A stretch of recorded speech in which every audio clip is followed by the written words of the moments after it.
All right. Hello, everyone. Welcome to 1851 Franchise. My name is Luca, and today I'm here with Megan Allen of FranNet. Megan, how are you?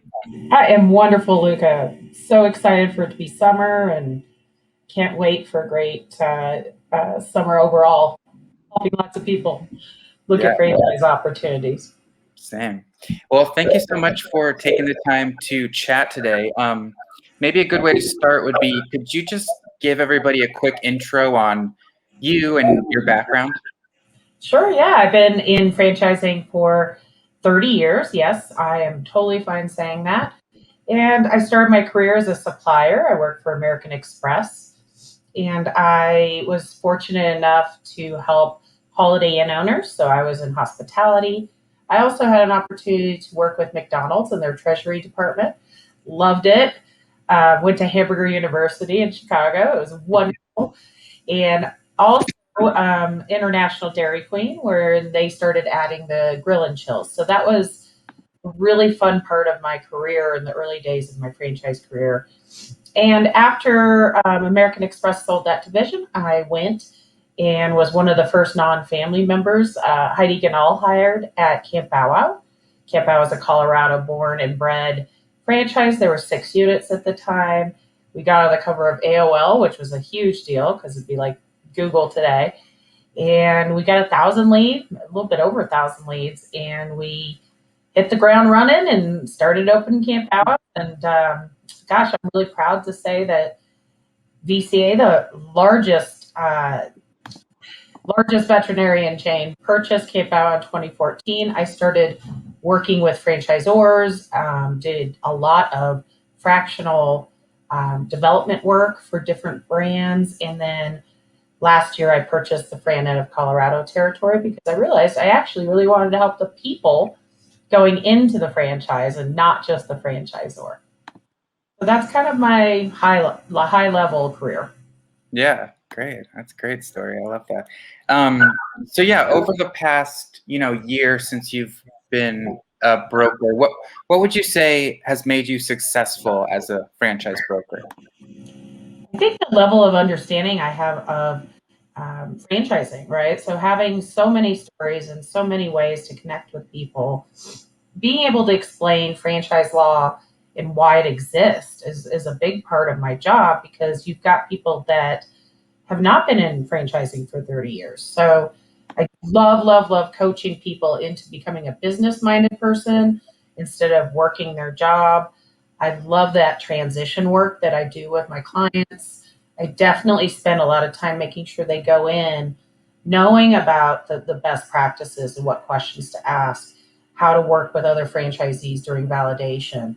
So I would say that my favorite thing and my most important thing is using the knowledge I have, translating that to people new to the industry, really being patient and making sure they feel ready to go and start doing due diligence with a franchise brand and not rushing that process because it is, in a lot of cases, it's someone's life investment and I treat their money like it's my own. Yeah, definitely. Yeah, building off that, you mentioned working with, maybe first time prospects. What advice do you have for people who are wanting to become a franchise owner for the first time? Wow. To be prepared, I think actually I've been really surprised and happy to see how prepared financially my clients are coming to me. They already know their budget. They've done a personal financial statement, or if they haven't, they know how to, fill it out when I send one. I think it really is about that people now know what I guess maybe the worst case could be, right? A global pandemic. And they're looking at the planning part and making sure that they have enough working capital. And if they're not thinking that way, I make sure they do because I don't want anybody under my watch to fail. And so if you need 100,000 in working capital, and that's the truth, and the other franchisees are validating that, that's an important part of the process. You shouldn't be looking at brands that you cannot stay, below break even or at break even for at least 2 or 3 years. And I think people forget that. And there's a lot of myths about franchising just being profitable. And it's really no different than any business. You have to be prepared. Someone has to stay working if you need that to be, part of the plan and really have those tough conversations. And so I take a lot of pride in that too, is making sure we have the real talk. Yeah, well said. Flipping over to the franchisor side, what advice do you have for franchisors who are maybe wanting your help on awarding more franchisees? Yeah, well, this is literally 50% of my job is working with franchisors, which I'm really suited for because I was one. I was COO at Camp Bow Wow, so I understand their unique position as well. As you want to have really strong owners come in, but you can't expect them to be an expert. Matter of fact, they don't want people that come in with experience in that specific industry. So what I try to help them is just help them prepare for the first meeting with my client and understanding that this is their timeline. They're not going to buy in a week. Just setting those things up because I know what it's like to be the development person. And so I've been a broker on both sides. I've been a franchisee advocate broker. I've also worked on the franchisor side to set better expectations on how a pipeline works, how long people take to make these very big decisions. And I think it's important to know both sides. So I think that's probably why I'm really suited to be a broker now, is because I've done all the other jobs in franchise. I can really relate and say, hey, this franchisor said that you don't have to worry about, certain parts of the opening process because most people don't want to do it alone. That's why they're buying a franchise. Whereas the client might see that they don't have any say, right, in their location and the location's site selection services the franchisor provides. Well, I've done site selection, at every brand I've worked with, and you do want to have a little bit of say in it, but they also have a really strong model, right, where they have proven revenue and success based on certain demographics. So I love that ability where I can explain it on both sides, right, and why both parties feel this way. So that's really truly one of the gifts I have, is that I can really totally relate to both sides. Yeah, that totally makes sense. I guess kind of building off that a little bit, do you have any tips for how franchisors can better communicate with you or with brokers in general? Yeah, I hate the term frickin' frack, but it is, I guess it's really just being a human being. And hey, do you like text messages? Do talking up front before I submit someone, a new candidate to them, I make sure I know them. I'm not just going in blind, right? Sending someone over. I've probably had 2 or 3 conversations with that person. I've double checked and triple checked the territory is available because that would be a loss for both of us.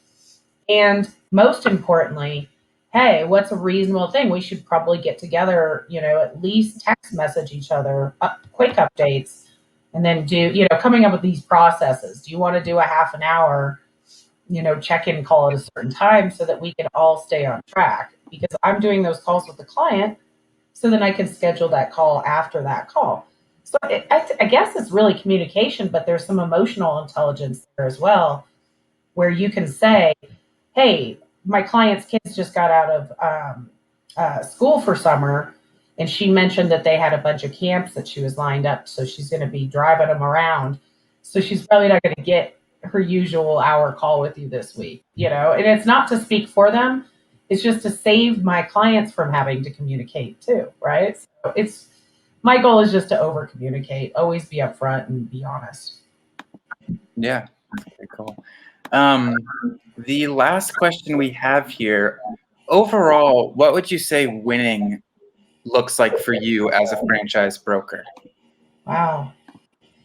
It's really not about the amount of commission, and it's really not about how long it takes a client of mine to go through a process. Winning for me means that they feel that they really did look at brands and that there was enough unique, nature in each brand. It was something they would do well at.